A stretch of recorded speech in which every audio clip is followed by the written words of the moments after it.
Thomson ke Rutherford berarti ya? Iya, benar. Jadi ini Maksudnya iya baru Thomson. Nah, Thomsonnya lewatin atau ke Rutherford aja? Thomsonnya baru, belum. Masih awal banget. Habis itu hilang suaranya.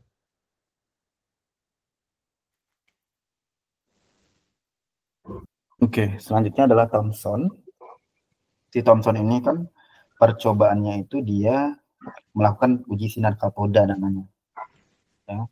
Dia melakukan uji sinar katoda di mana dengan menempatkan plat logam bermuatan negatif dan positif yang menghasilkan ya penolakan plat negatif dan dapat ditarik plat positif. Jadinya itu kalau misalnya di sinarin kayak gitu, ternyata ada penolakan, ada juga penarikan. Oh, berarti ada muatan negatif nih di dalam atom tersebut gitu.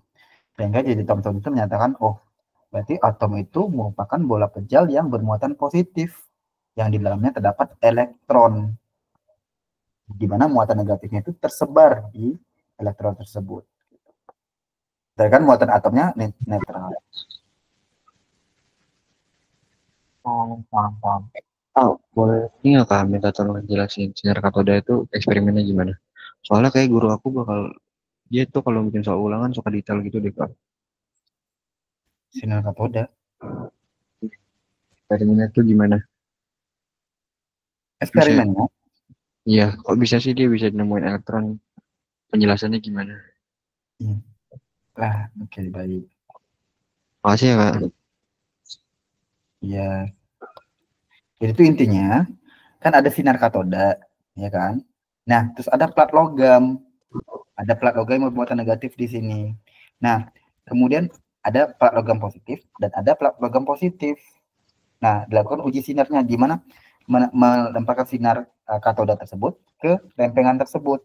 Oh, ternyata ada yang menolak penolakan platnya itu ada plat itu merasakan positif, penolakan positif, ada plat yang ditarik sama plat positif. Nah, berarti kan kalau kita secara nalar nih, kita kan belajar magnet kan, kita juga belajar listrik nih. Nah, kita kalau belajar magnet sama belajar listrik, itu yang min ketemu plus itu pasti kan tarik menarik kan. Tapi kalau min ketemu min pasti bakalan tolak menolak. Nah, ini plat negatif ditolak tapi plat positifnya ditarik. Oh, berarti ini atom tersebut ada yang bermuatan negatif. Itu kesimpulan si Thomsonnya.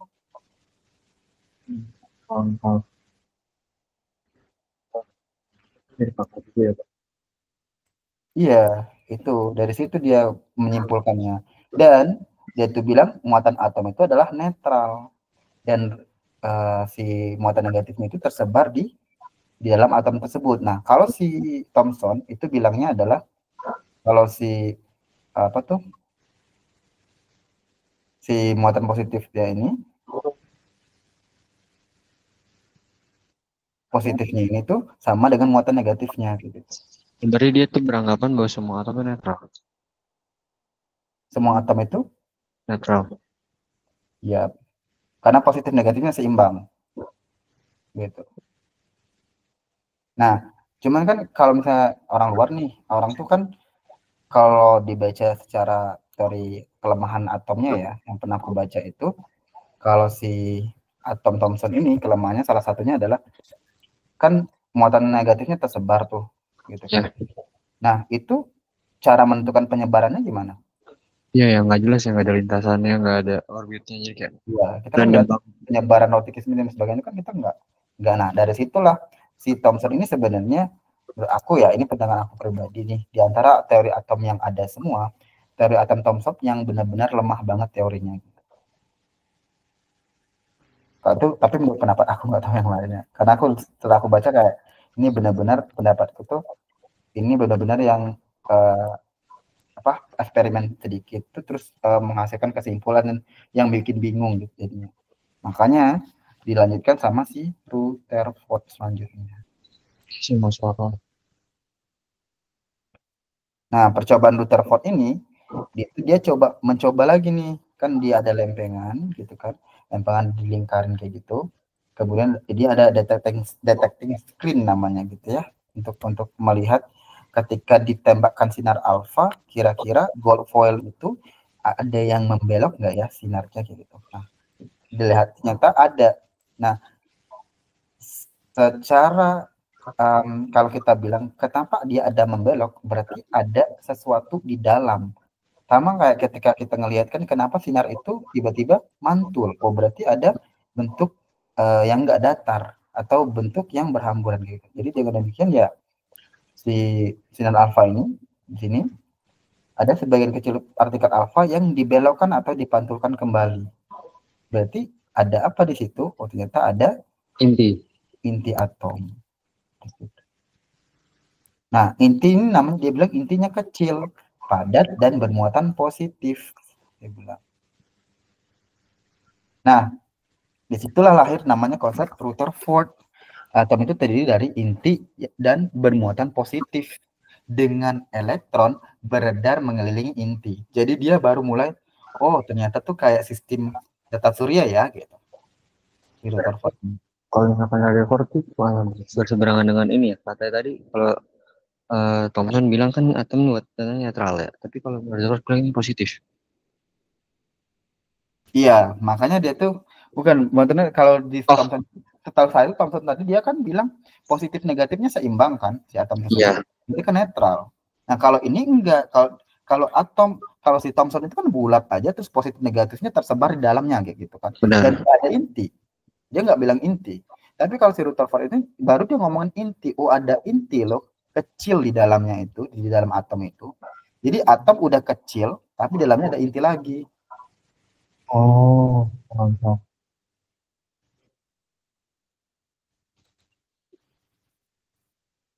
Berarti Kak. Kemudian atom terdiri inti bermuatan positif dengan elektron beredar mengelilingi inti tersebut kan. Jadi sebagian besar itu atom berupa ruang kosong. Nah, berupa ruang kosong nih.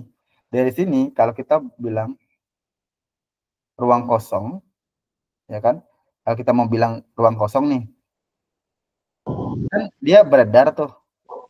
Kenapa nggak elektronnya jatuh ke inti? Ini Ya kan? nah, Nah, itu kelemahan dari atom Rutherford itu sendiri. Dia memang inti atom itu kan berukuran sangat kecil, dia bilang kan. Secara garis besar nih, yang namanya kecil, ya kalau kita ngomongin pasti kan kita nih mikirin, oh ini tuh pasti kayak sistem tata surya ya. Berarti suatu saat kalau dia kecil, elektron itu bisa dong jatuh ke inti. Nah, tapi kenapa nggak bisa? Nah, itu yang nggak dijelaskan sama Rutherford. Dan semua ilmuwan waktu itu mempertanyakan teori ini gara-gara si Rutherford menyatakan hal demikian. Makanya diteliti lagi. Oh, paham. Kemudian baru mulai dari namanya teori atom Niels Bohr. Nah, ini dari Niels Bohr ini tuh dia mencobanya dari lampu hidrogen ya, karena hidrogen kan atom yang paling simpel ya. Jadi dia mencoba pakai lampu hidrogen. Nah, kemudian tuh dia di sinar lampu hidrogen tersebut disinari dengan prisma, maka akan menghasilkan yang namanya spektrum emisi hidrogen yang berupa warna-warni cahaya kayak gitu. Oh, ternyata dia bilang, oh, Bohr ini melepaskan cahaya dari atom hidrogen kemudian dilewatkan melalui prisma sehingga diperoleh warna-warna terbentuk dalam bentuk spektrum yang biasanya orang bilang Magic-Coheed Bineu gitu kan. Percobaan ini Bohr dapat mengetahui bahwa setiap elektron memiliki energi tertentu. Nah, kenapa menghasilkan warna? Oh, berarti setiap elektron itu punya energi masing-masing dia. Nah, energi masing-masing itulah sendirilah yang menyebabkan elektron tersebut nggak jatuh ke inti. Jadi dia itu tetap berada di orbitnya masing-masing. Dia bilang, Niels Bohr bilang gitu. Jadi lengkap di sini. Tapi, ilmuwan masih ini lagi, masih punya pandangan lagi kayak gini. Ini kan percobaannya sama hidrogen. Gimana kalau atom yang lain? Dari makin lama itu makin berkembang kan pemikirannya. Makanya namanya ada nanti teori itu ini teori atom Chadwick sama teori atom mekanika kuantum, dijelasin lagi. Kemudian elektron itu dia bilang nih kesimpulannya konsep Bohr itu ya mengelilingi inti atom pada lintasan stasioner dengan tingkat energi tertentu yang disebut dengan kulit atom. Jadi atom itu punya kulitnya masing-masing. Nah, lintasan elektron itu yang paling dekat dengan inti memiliki energi yang paling rendah. Jadi yang dekat sama itu yang paling rendah, ibaratnya itu kayak Merkurius sama Venus gitu. Kalau di ini ya, paling rendah. Tapi yang paling jauh itu yang paling tinggi. Tapi dia bilang elektron itu dapat berpindah lintasan dengan menyerap atau melepaskan energi. Tergantung elektron itu sendiri, kalau dia menyerap bakalan seperti apa, dengan melepas dia seperti apa gitu. Nah, itu penyerapannya. Nah, penyerapan energi itu terjadi jika elektron berpindah dari lintasan dalam ke lintasan luar. Jadi kalau penyerapan energi itu dia butuh energi kalau keluar, tapi kalau dia tidak atau melepaskan energi kalau dia ke dalam. Jadi seimbang. Sebaliknya, emisi energi akan terjadi jika elektron berpindah dari kulit luar ke kulit dalam. Nah, lumayan spesifik ya si percobaan Bohr ini gitu. Oh, gimana?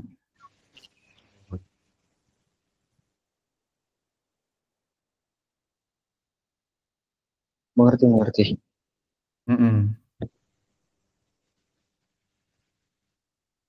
Dan dia itu tidak berhenti di situ saja, ya. Kemudian ada teori atom Chadwick di sini, ya. Chadwick itu memombardir lempeng berlium dengan partikel alfa. Jadi ada lempeng berlium tuh, ada partikel alfa dan disediakan vakum juga di sini. Kemudian ada uncharged radiation-nya juga, sama parafin radiation-nya, sama detektor melihat ya. Dia menempatkan lilin parafin di belakang lempeng. Di belakang lempeng itu ada lilin parafin. Lempengnya, kemudian ada pencacah Geiger sebagai detektornya dia. Nah, jadi di sini kesimpulan dari model dari atom Chadwick ini tuh ternyata atom itu terdiri dari inti yang mengandung proton dan bermuatan positif dan neutron yang netral. Kemudian dia bilang sisi atom berupa ruang kosong yang merupakan orbit dari elektron. Jadi elektron punya orbitnya. Ya. Dan massa elektron itu sangat kecil, dia bilang. Jadi atom unsur yang memiliki neutron berbeda, tapi proton sama disebut dengan isotop unsur. Nah, dari sinilah orang tahu, ada namanya isotop. Gimana? Istilah isotop itu. Ya, isotop itu kan nomor atomnya yang sama, tapi nomor massanya berbeda. Jadi di dunia ini tuh sebenarnya rata-rata unsur itu punya nomor massa yang berbeda, tapi nomor atomnya sama. Dan itu yang menyebabkan dia beragam dan akhirnya punya AR atau atom relatif. Atau kita sebut dengan MR kalau udah bergabung menjadi sebuah senyawa. Nah, atom unsur yang memiliki neutron berbeda, tapi proton sama disebut dengan isotop unsur tadi ya. Nah, lalu sekarang ada namanya teori mekanika kuantum.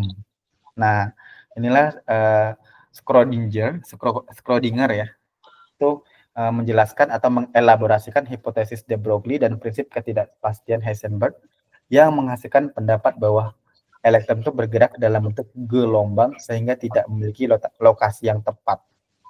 Jadi sebenarnya tuh gini ya, kan kalau saya pribadi ngelihatnya, kita tuh udah dilihat, oh ternyata tuh atom itu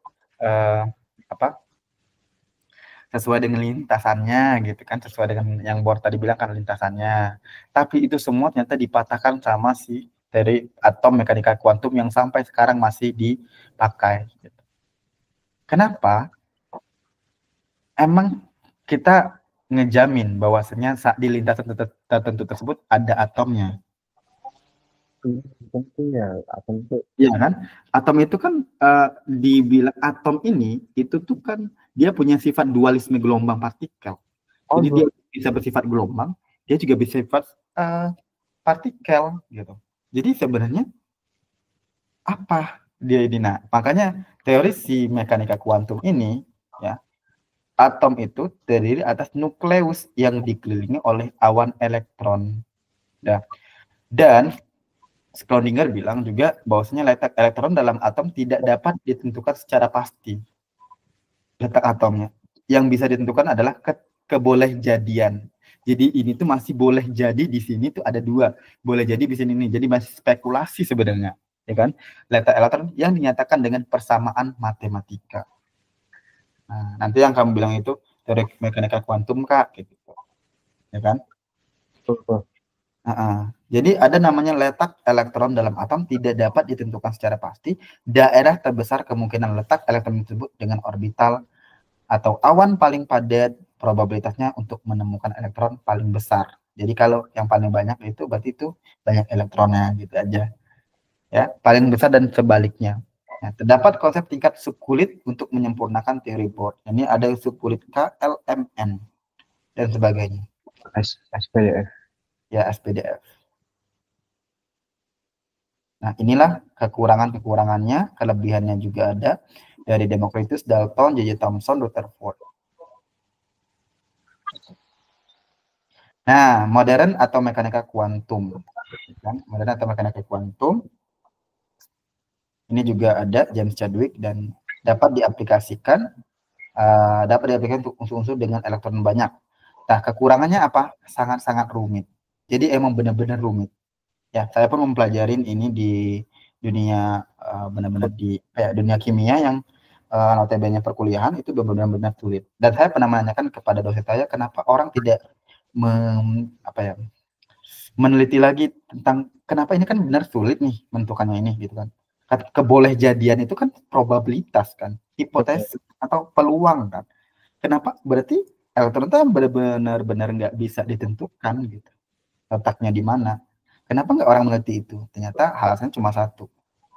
Untuk apa gitu? Kalau kita meneliti kayak gitu kan nanti ujung-ujungnya apa? Maksudnya ya sekarang kan otomatis kan orang perlu untuk pas dibilang ilmu pengetahuan saja nggak cukup, tapi mereka juga butuh yang namanya bisnis, apa keuntungannya dan sebagainya. Makanya tendensinya ya mereka nggak ngerti ini lagi gitu. Jadi memang sampai sini saja. Cukup Pak ya. Ya udah sampai sini udah tahu, udah selesai gitu. Jadi probabilitasnya menurut aku pertama kita diiming-imingkan, akhirnya kita tahu ternyata Rutherford si Niels Bohr bilang kayak gini, bisa ya ternyata. Tapi itu semua dikacaukan dengan Schrödinger dan ya udah. Kebolehjadiannya itu semuanya adalah benar-benar persamaan matematika.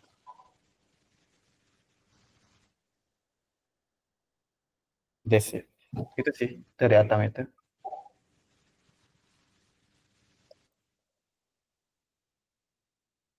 Kalau misalkan apa yang tadi prinsip dari dapat mesin berapa itu boleh pengurusannya Pak? Itu aku pernah ngomong deh yang pertama partikel.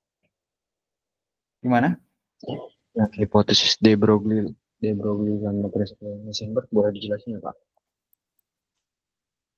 Hipotesis de Broglie Sama prinsip de Heisenberg. Mau tahu boleh nggak Pak? boleh. Nah, hipotesis de Broglie itu ada hubungannya sama SPDF pastinya kan. Nah, ini ada ketidakpastian Heisenberg itu ya yang tadi bahwasanya kita bilang gini, kan sebenarnya ini kan de Broglie itu dari 1924 kan. Dia ya yang ngajuin otomatis ya Louis de Broglie. Dia menyatakan bahwa setiap partikel yang bergerak ya itu bukan hanya foton, tapi dia memiliki sifat gelombang. Foton itu yang listrik ya gitu. Nah, dengan demikian panjang gelombangnya itu disebut dengan panjang gelombang de Broglie. Nah, jadi hipotesis ini ya makanya saya bilang tadi si atom itu dia punya sifat dualisme gelombang jadi.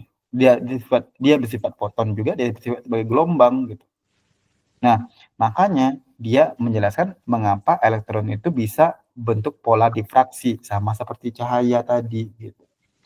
Jadi materi ini memiliki dualitas gelombang partikel kalau hipotesis de Broglie. Nah, kalau ketidakpastian Heisenberg itu sendiri dia tidak gini.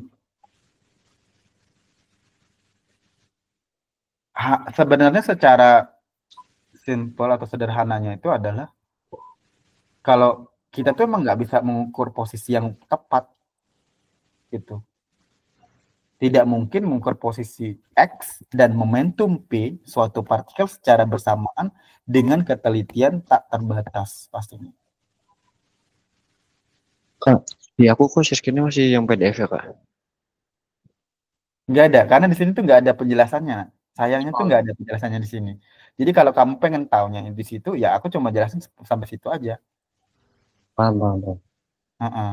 Berarti itu emang keunikannya tuh sebenarnya partikel cahaya itu sorry elektron sebagai gelombang dan sebagai partikel juga ya. Iya, itu. Nah, rumitnya di situ. Makanya kenapa orang nggak mau meneliti? Karena kan ada dua itu gitu. Sifatnya juga berbeda ya. Bagi satu sebagai gelombang sama sebagai partikel. Loh, ibaratnya tuh kayak dia tuh si A tapi di si B juga. Tapi ya Gimana? anomali dong. Ya gimana tuh coba? Dia foto dan juga dia sebagai cahaya misalnya itu. Atau dia foton, tapi dia juga sifat gelombang. Gimana tuh? Nah, kalau misalkan gelombang itu pas dia jadi apa kak? Kok bisa? Kalau foton itu bedanya pas dia apa? Gelombang. Iya, kalau perbedaannya. Kapan suatu elektron bisa sebagai gelombang? Kapan sebagai foton? Foton. Sebagai partikel. Karena dilihat dari ininya, betulnya kan otomatis kan kalau misalnya tadi yang kalau dia bentuknya gelombang itu dia melakukan pola difraksi. Yang bisa pola difraksi itu gelombang. Kalau Oh, belajar gelombang cahaya dengan itu kan difraksi kan cahaya kan bisa mendifraksi namanya. Oh berarti kan kalau atom bisa mendifraksi berarti dia tuh sama dia tuh punya sifat gelombang berarti gitu. diffraksi itu ini ya, penyebaran atau pembentukan gelombang ya. Gitu. Oh, iya, iya, iya. Kalau yang tulisnya Heisenberg itu apa kak gitu? Apa? Kalau yang Heisenberg, Ketidakpastian Heisenberg. iya. Ya tadi gini, awalnya itu kan mulai yang saya bilang tadi. Siapa yang mau mengukur tingkat nih mekanika kuantum itu? Kalau misalnya kan ini bilang probabilitas kan, kemungkinan kan. Atom itu kecil. Kamu bayangin deh, atom itu kecil. Terus elektron itu kecil lagi. Siapa yang benar-benar bisa meneliti dan bisa menemukan uh, prinsip matematisnya yang tepat dan akurat letak elektron itu di mana dan berapa jumlahnya? Coba. Itu semua nggak pasti kan berarti. Kalau kompleks banget ya. Apa? Kalau rumit. Yes, itu nggak pasti dong berarti. Jadi orang buat ini adalah ketidakpastian Heisenberg sama teori double Wheel itu yang menghasilkan Schrödinger itu sendiri nanti. Dia menggabungkan itu. Dia bilang sehingga gelombang sehingga tidak memiliki lokasi yang tepat. Gitu. Makasih kak. Ya,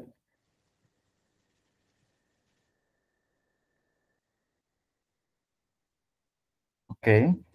Jadi kan kamu nanya, atom itu kan partikel subatomik, seperti Ya. elektron, proton, bahkan juga molekul kecil kan. Jadi tapi dia tuh memiliki sifat dualisme kan, gelombang partikel. Jadi dia tuh ketika bergerak dengan momentum tertentu tuh, maka dia berarti punya panjang gelombang. Kayak gitu. Ketika skala partikelnya sangat kecil, itu namanya foton. Jadi di saat sadar itu dia dua itu jadinya. Inilah teori mekanika kuantum. Ya, terus ketidakpastian ya. Mm-mm. Nah, inilah yang gelombang partikel ketika berada pada skala kuantum itu, ini yang dimanfaatkan orang untuk membuat apa? Bom atom. Oh, Oh, kalau memotong itu ketidakstabilan elektron kan ya. iya, nah itu juga gini, berarti kan kalau ini nih awal dari Einstein yang bilang, oh berarti kita tuh bisa menciptakan energi dari massa yang sangat kecil, tapi diikuti dengan kecepatan cahaya juga bisa. Oh iya, makanya berarti eh nanya sendiri apapun, misalkan apa kayak Uh-uh, kasih dari sinar. situ, dari situ dia. Makanya itu kan dia sifat foton itu kan punya massa, punya sifat ini, ya udah gitu. Paham, paham, paham. Tuh. Ini tuh untuk ujian SMA. Ya kan.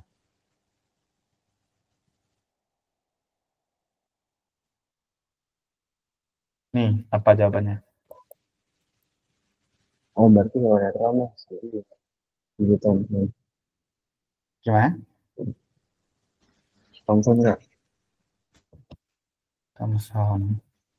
Soalnya dia yang ini nemuin bahwa itu netral. Iya,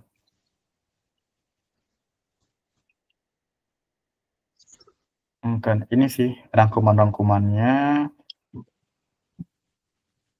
Ini salah yang tadi ya. Maksudnya Hmm, iya, apa jawabannya? masa dan volume. Mm-mm. Sebab akibat sih. Kayaknya udah sih, kayaknya aman lah itu kalau ada soal-soalnya. Oh, ini kayaknya Ini apa? harusnya sih ini ya, Albor. Bor, yes. Udah gitu aja. Maksudnya Ini apa? oh ini Schrodinger ya, ada Schrodinger. Beda De Broglie, De Broglie, ah, sama Heisenberg dan Schrodinger. Mm-mm. Kelemahan teori ini atom Bohr.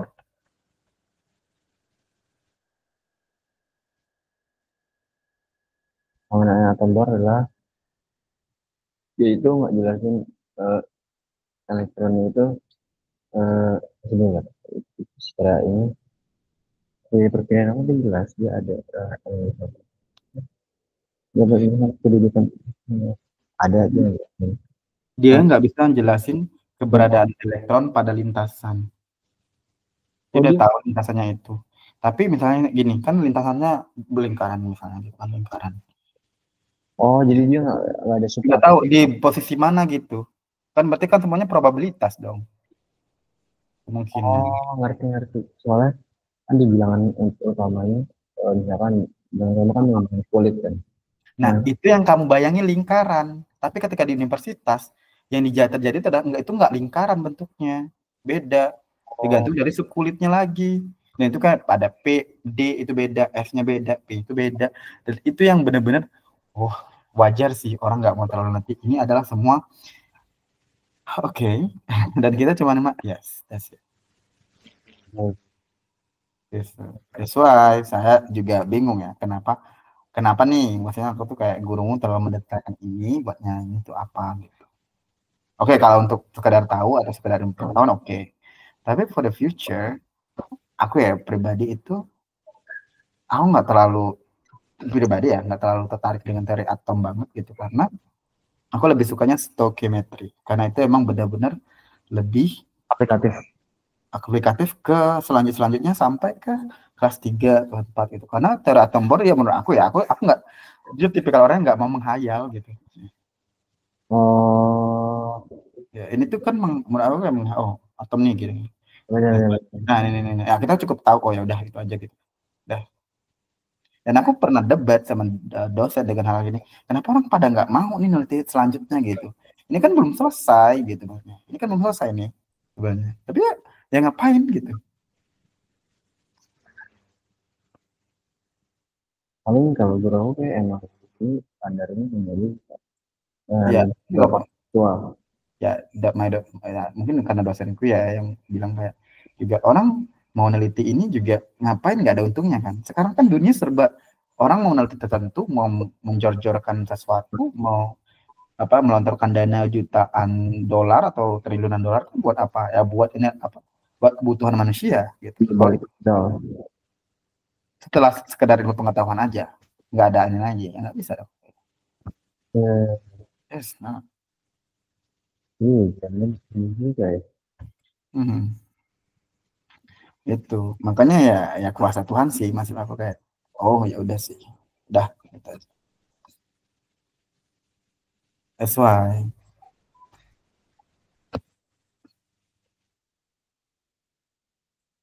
coba temukan 10 kata dalam kumpulan huruf berikut. Ya Allah, ini mah Nah, inilah contoh kalau kamu mengulik kayak, coba tentukan ketidakpastiannya gimana ya kan.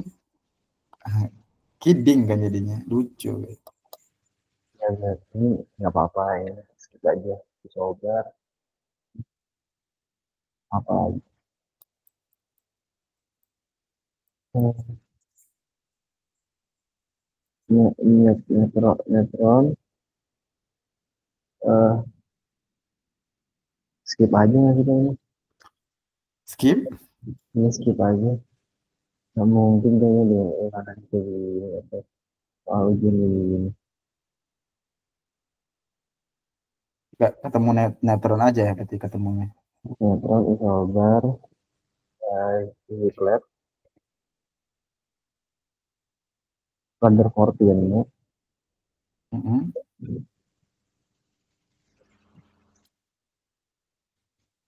proton, proton, Atom. atom, atom, ya ada atom juga, proton, atom, ziklet, iya. Ziklet itu ini ya Pak, yang kondisi ideal suatu gas, apa bukan? Apa nama?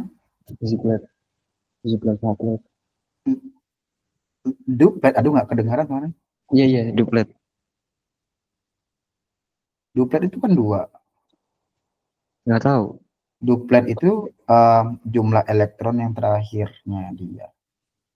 Kalau misalnya dia dua berarti duplet. Kalau 8 itu oktet, mengikuti kaidah apa dia gitu. Apakah kaidah duplet atau kaidah oktet? Oh iya deh. Maksudnya elektrovalensi ya yang dicari. PV, yes.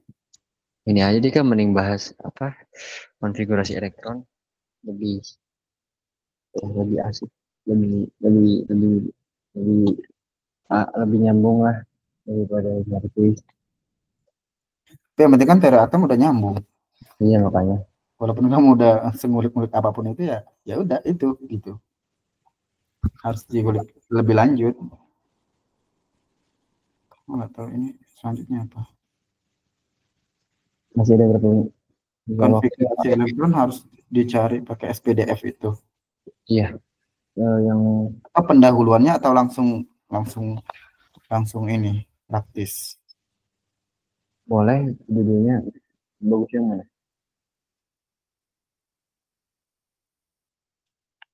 Lagi-lagi ini tuh menghayal sih. Jadi, ini kayak matematika nggak sih kak? Kalau Matematika, menurut aku ya matematika. Cuman aku kayak mikir, kalau kamu mendalami penuh ini kayak matematika yang sengaja dihayal-hayalin. iya sih gini. Sekedar, oh iya kita paham. Dah gitu. Nggak yang kayak aplikatifnya coba apa. Kamu bisa, kalau kamu bisa menyentuh elektron mah nggak apa-apa. Komplikatifnya kalau saya belajar Kalau kamu bisa menyentuh elektron nggak apa-apa.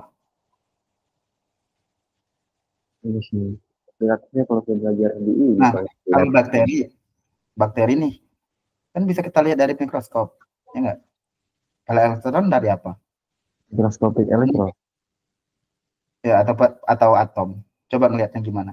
Dan itu kan butuh yang lagi canggih-canggih dan itu alatnya enggak. Murah. Ya sih.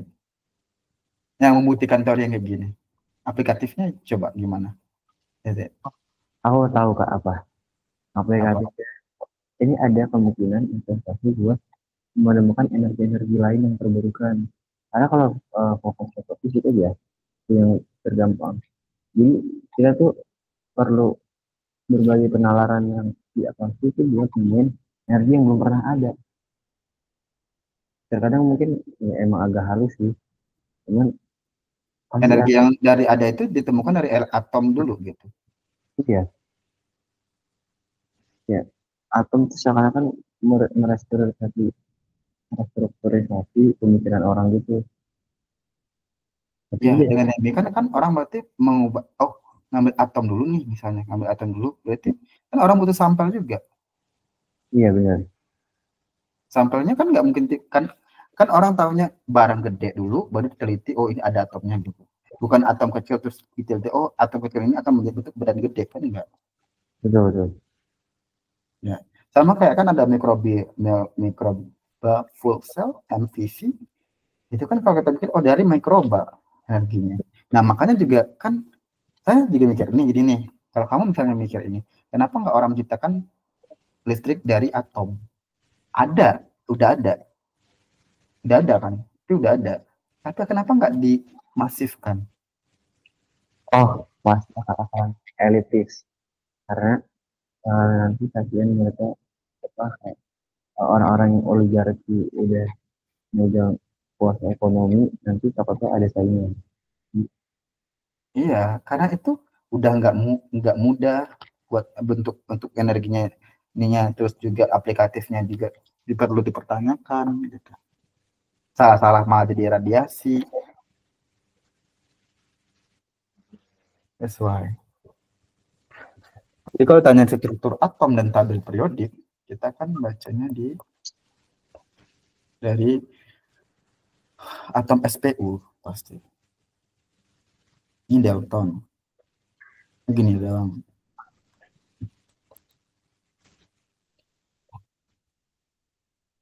Ini dari konfigurasi KLMNOPQ.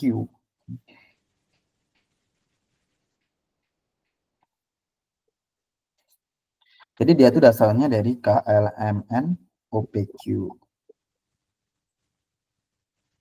Nah, jadi ketika dia dari KLMNOPQ ini, maka K itu kan maksimal 2 elektron, L itu 8 elektron, M itu 18, 32, 50, 72, sampai 98. Tuh. Nah, elektron menempati kulit K dulu hingga penuh, maksimal 2, kemudian L, dan seterusnya. Jadi kalau Ca20, jadi dia 2882. Oh Berarti ini dia yang dashboard ya? dashboard. Iya, Iya, iya. benar. Dashboard. Sekarang kan, ya benar sih, maksud mereka kan masih melihatnya teori atom Bohr kan, bukan teori atom yang lain-lain, yang bukan lagi teori mekanika kuantum kan. Ini karena ini yang paling simpel. Oh ya udah, ini oh, 2, 8 dan sebagainya gitu. Tapi penulisan konfigurasi berdasarkan subkulit, ada yang subkulitnya itu dia menggunakan prinsip Aufbau. Jadi kita bilangnya hujan-hujan-hujan, hujan-hujan-hujan. Hujannya, titiknya dari sini. Kalau aku melihatnya satu S-nya malah aku tulis dari atas, jadi hujannya ke kanan. Hujan. Oh, Hujannya dari kiri ke kanan hujan. Kalau dari satu S, 2 S, ya. Karena kalau ini kan dia dari bawah nih satu S-nya gitu. iya ada yang cara ngapalin. Ini dari awan-awannya itu dari bawah. Jadi Kalau hujan, hujan, hujan. Enggak, kalau kalau aku ngelihatnya itu dari bawah. Hujan, oh hujan, iya, hujan. kalau aku boleh nggak Kak? Aku biasanya ngapalin gini. SS, PSPS, DPS, DPS, SDPS, SDPS. Soalnya aku tambahin tuh angkanya. Enggak masalah. Selagi itu tuh enggak apa itu enggak Senyaman. nyalahin aturan ya, ya boleh-boleh aja. Benar sisi nyaman kita ya. Mm-mm.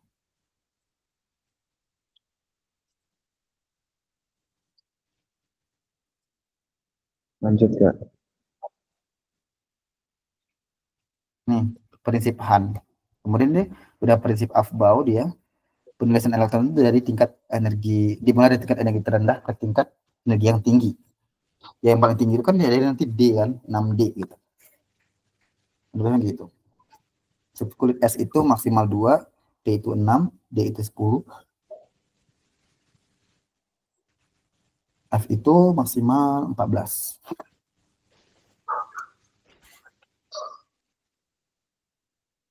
Nah, kemudian ada prinsip Han. Ada prinsip Han ini sendiri.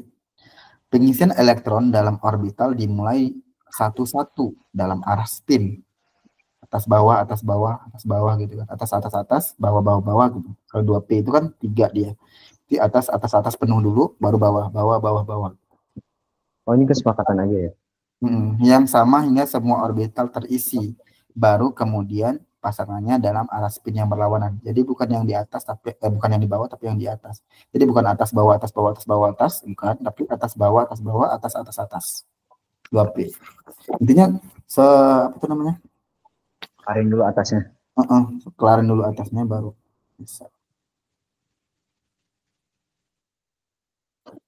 Oke, kemudian baru aturan penulisan konfigurasi elektron. Nah, ini aturannya. Ada larangan Pauli. Jadi itu larangan Pauli itu tidak ada dua elektron dalam atom yang memiliki 4 nilai bilangan kuantum yang sama. Jadi nggak ada N-nya 1, L-nya 1, M-nya 1, S-nya 1. Itu nggak ada. S aja positif setengah. Nggak ada dia. Aturannya begitu. Ada dua elektron dalam atom yang empat nilai. Itu sih aturannya. Coba ada yang tanyakan atau didiskusikan? Bagaimana? Tidak ada di elektron dalam atom. Apa? Empat nilai bilangan kuantum ini. Oh, ngerti ngerti. Empat bilangan kuantum. Belum larangan Pauli pun emang nggak bisa sih. Bahwasanya nilai LMS-nya itu sama semua tuh nggak bisa. Nggak bisa satu tuh nggak bisa pasti. Itu nggak boleh juga. N-nya 1, L-nya 1. Jadi kan 1P. Emang ada 1P? Kan nggak ada. Kan P minimal 2. Ya Kan? benar kan? Gak ada satu P. Karena P itu paling bawah dua. Nggak ada. Dan nggak ada juga 2D. Adanya 3D. Iya dua D. Gak ada Adanya tiga D. F. D F juga kan nggak ada tiga, ada empat.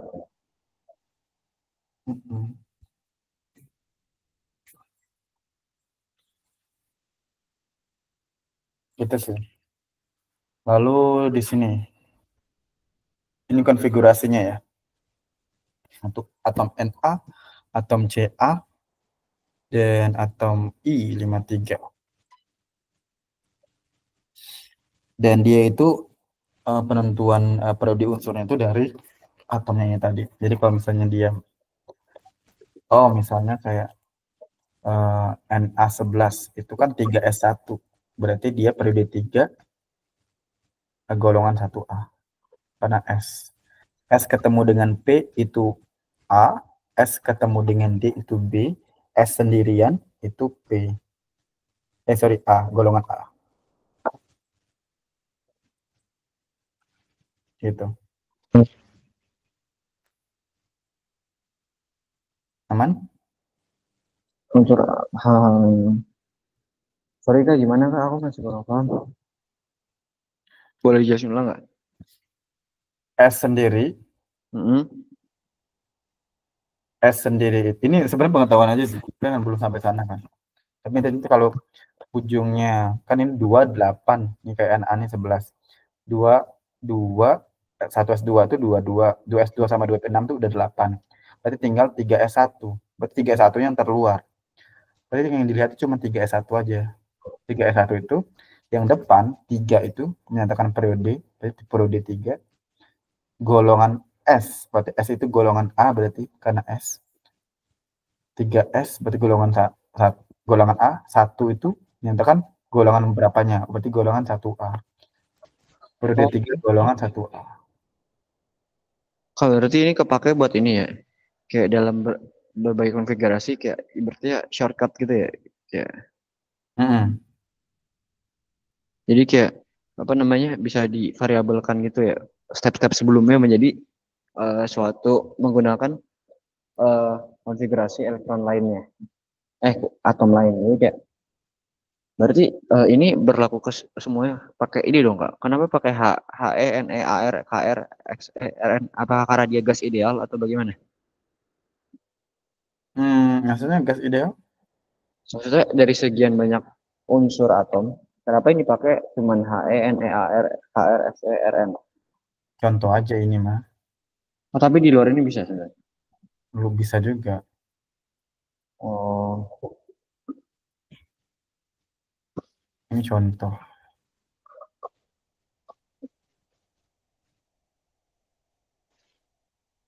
Oke. lanjut ya.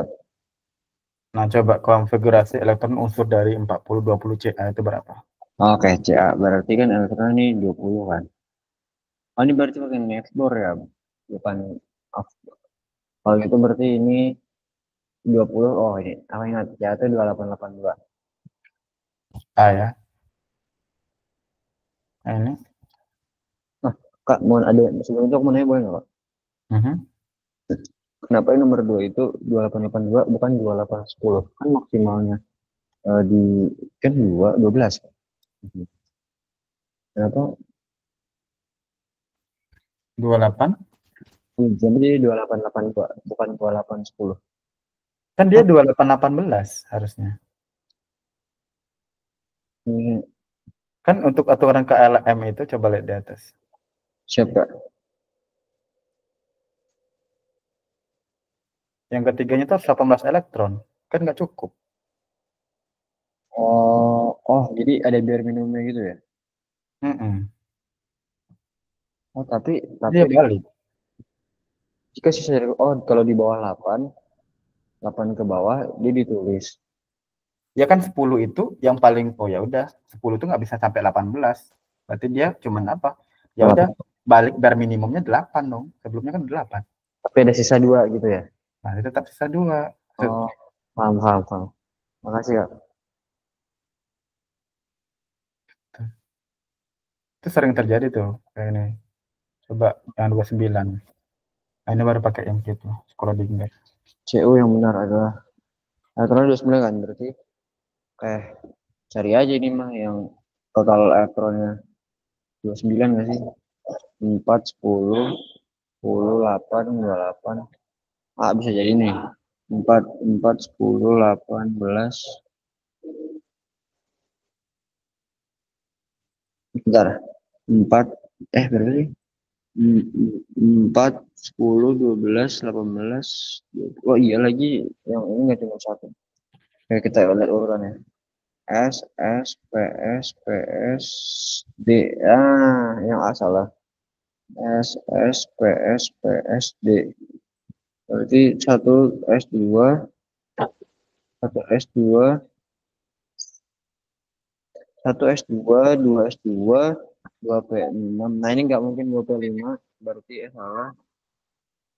2P6, 3 S2, 3P6, 4 S2, 3 D9. Bandung nggak? Beta.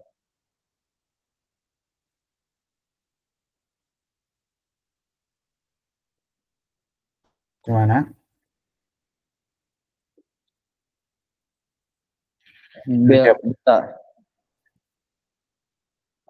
Yang mana? Beta Bandung yang B. 3D9. Nggak bisa deh, salah, sorry. Harusnya itu adalah 3D10, nggak boleh. Jadi D-nya harus penuh dulu, S-nya Oh, iya, iya, iya. Oh iya, salah aku. Itu dia pakai teori setengah penuh ya? Teori penuh. harus penuh. Nah, itu gimana, Kak? Itu berlaku di mana aja? Soalnya tadi di PPT belum jelasin. Intinya dia harus dipenuhin dulu. Kan S itu kan tingkat lemah. Bisa jadi elektronnya 1 dari S. S itu bisa nyumbangin ke yang iya.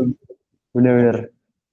Itu berlaku di semua unsur apa kemana aja, ke S ke P, kadang S ke dengan P juga kayak gitu. Itu jadi nggak bisa. Gimana? Lanjutin dulu, Kak. Maaf ya, Kak. Nah, sekarang bilangan kuantum. Nah, ini kan dari ini kan nanti Schrödinger ini kan model atom kuantumnya itu berarti ada kuantum utama menunjukkan tingkat energi, kuantum azimut menunjukkan subkulit elektron, kuantum magnetik menentukan orbital tempat elektron, orbital tempatnya dia, ya kan, di mana satu orbital itu diisi maksimal oleh 2 elektron. Nah, kemudian kuantum spin itu atas menunjukkan arah perputaran elektron pada sumbunya. Ada yang putar kiri, ada putar kanan, atau putar atas, atau putar bawah gitu. Ada positif setengah dan minus setengah. Nah, ini bilang kuantum atom ini sendiri. S itu 0, P itu 1, D itu 2, F itu 3. Nah, ini bentuk orbital ini yang saya bilang tadi. Ada subkulit P, ada subkulit D, ada PX, PY, PZ, D itu ada DYZ, DY, DXZ, dx YZ, dx kuadrat kurang Y kuadrat, dz kuadrat.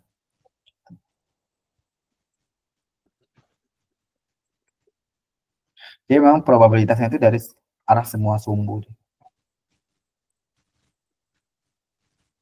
Ini elektron valensi terluarnya. Coba contoh soal nomor 4.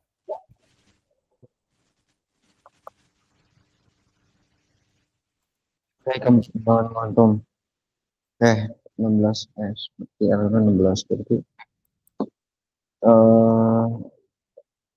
elektron seperti elektron valensinya kan berarti 1 S2 2 S2 SS PS bentar SS aku jujur kayaknya masih belum keluar kepala jadi aku butuh pensil butuh nulis izin nggak Enggak apa-apa. SS PS PS 1 S2 2 S2 2 P6 3 S2 3 P6 4 10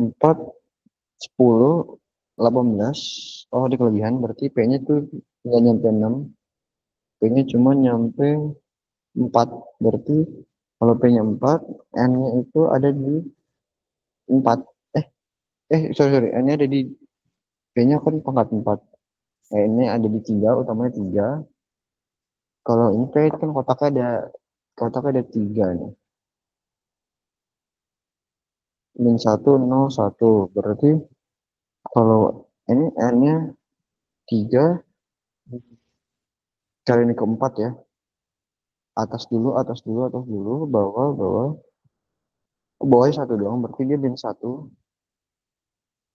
L-nya otomatis itu 1 L otomatis 1 karena ya L otomatis 1 karena ini P berarti 3 sama 1 min 1 S-nya negatif dodol Dodol. iya bener nggak Kak? Iya benar. N3, L1, M-1, S-1. Alhamdulillah Oke, yang ini.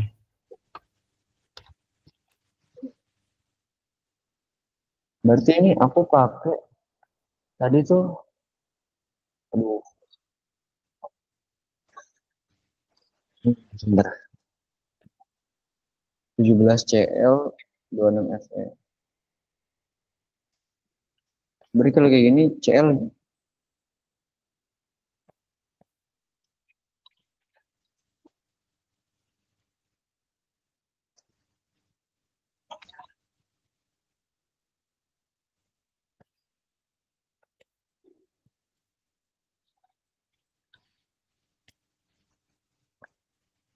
nomor kurang 17 CL 26 FE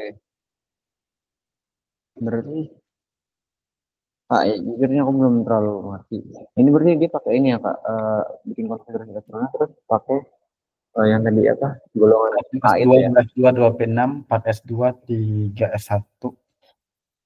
S2 2 S2 2 P6 2 S2 3 S2 3 P6 itu 4 4 10 4 10 12 4 10 12 19 17 berarti 3 P6 3 P1 3 P5 kalau yang sehat 3 P5 tapi udah ini 3 P6 SS PS PS berarti ini 4 maaf ya kalau 4 10 20 PS PS D PS berarti dia mau dari 3 3D 3D 10 3D kan berarti ini 36 ya 3D 6 nah, oke berarti 3D 6 berarti satu golongan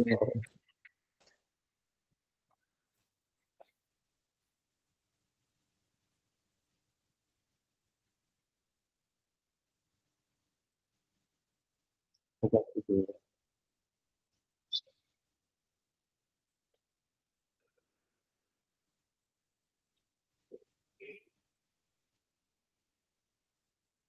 Kan itu tadi pakai ini ya Kak, pakai unsur gas mulia ya.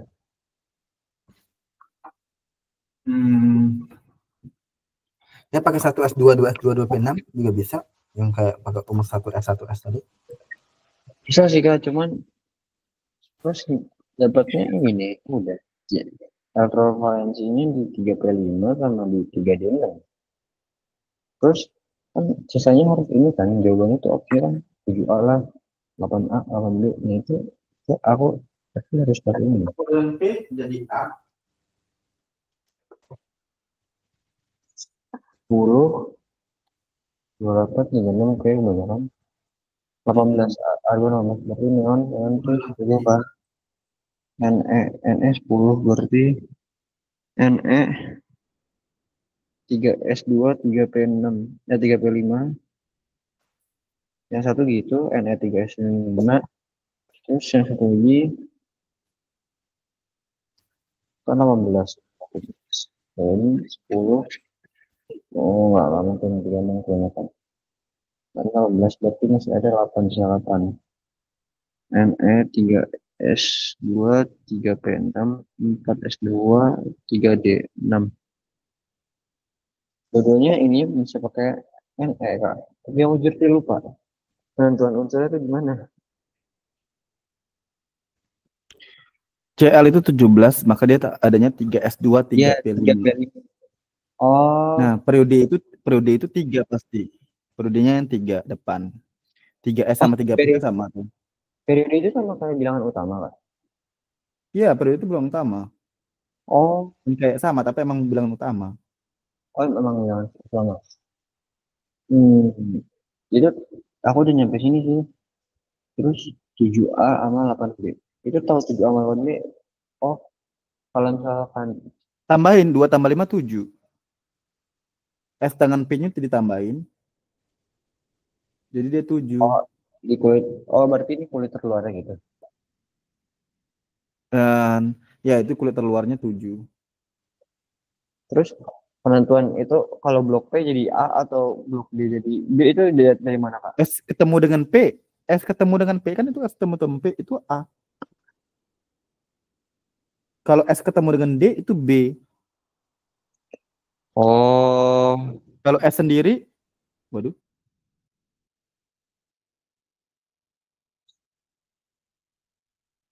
waduh.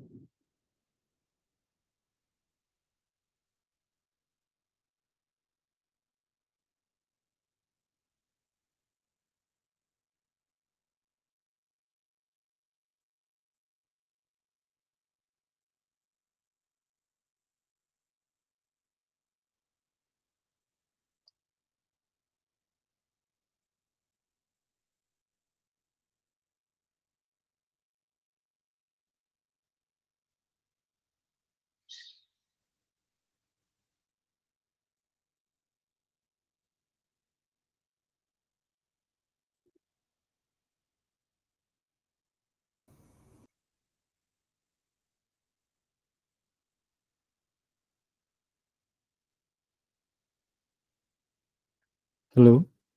Itu enggak. Hmm. Aku terlempar ya. Alhamdulillah.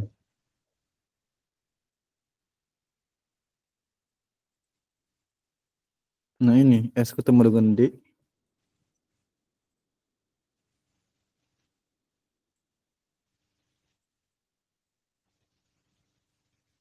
Nah ini S ketemu dengan D, maka dia bakalan jadi B. Dari situ, dari sini dia.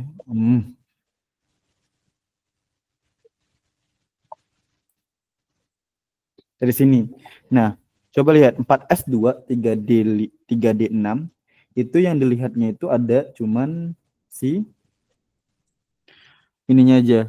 S ketemu dengan D itu yang lihat bilangan kuantum utama yang S aja.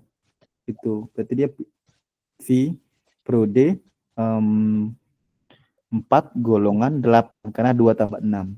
78. Oh, tapi kalau misalkan S dia minjem minjem D orang, minjem D sebelumnya. S ketemu S sendiri pun, kalau S sendiri nggak apa-apa, S sendiri juga nggak masalah. Maksud aku gini loh Kak, itu kan bisa dapat 7 sama 8 kan. Kalau 7 kan karena kulit terluar kan pasti itu kan bilang utama kan. Bilang terluar berarti 3 kan. Berarti 3 Hmm. eh nah berarti ada 7 tuh elektronnya karena S ada 2, P-nya ada 5 kan. Makanya JB 7A kan. Mm-mm. Nah, kalau ini kan terluarnya 4 tuh Kak. Terus elektronnya jumlahnya cuma 2. Kenapa jawabannya 8 bukan 4? Kan S Bukan. ketemu dengan D yang dilihat itu. S ketemu Oh, dengan D, bukan S sendirian.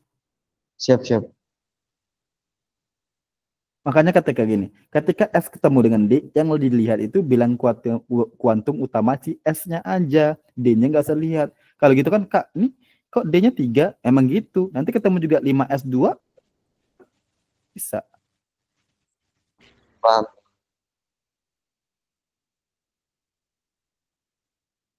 Sedangkan kalau S ketemu dengan P, itu udah pasti sama. Bilang kuantum utamanya.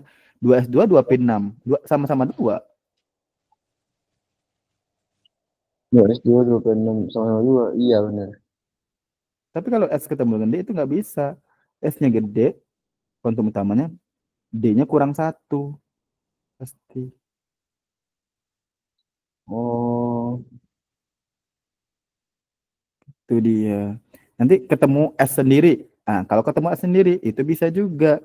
Bakalan ketemu nantinya. Tapi kalau S sendiri itu tetap golongan A. Konsepnya dia itu gitu. Ada nggak sih yang di sini? Nah, 29 itu kan 3D 1041 ya tadi deh. Nah, ini 3D7 4S2. Berarti kan 4S2 3D7. 29 dong.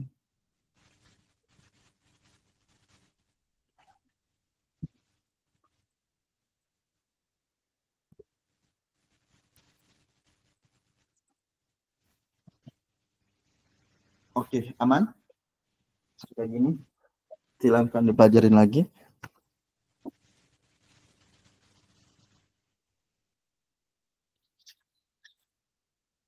Sejauh ini ada yang tanyakan?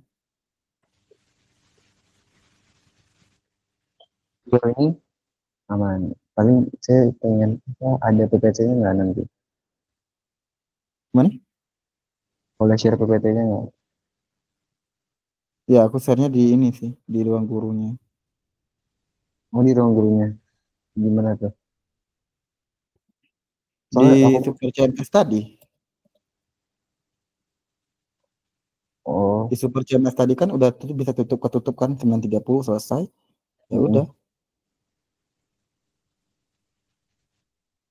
File-nya Terus dikirimnya di situ kak. gimana? File-nya dikirimnya di situ. Heeh. Ini tanggal 14 ya. 15 kali ini hari ini.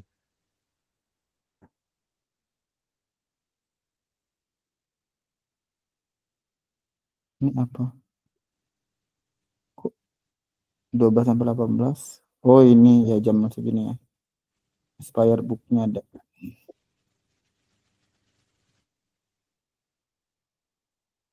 Nah, di situ. Udah ada bisa file yang laptopnya. Oke, makasih. Udah join hari ini ya. Oh, sih juga kok. Kak ini di mana kak? Kok aku nggak ada? Di Super CMS-nya. Nanti aku upload di situ pasti. Super CMS Kan tuh ada file yang laptopnya. yang lihat gitu ya kak. Mm-mm. Itu kan baru mau di itu. Oh, siap Tapi siap. nggak bisa dua. Oh, bisa dua ding. Kalau nggak bisa WA aja Dua-duanya nggak bisa apa-apa. di-upload filenya. Nanti kalau error chat juga nggak apa-apa kak. Oke, kasih tahu aja ya. Siap. Makasih ya kak. Oke, Assalamualaikum. sama-sama. Bye-bye. Bye.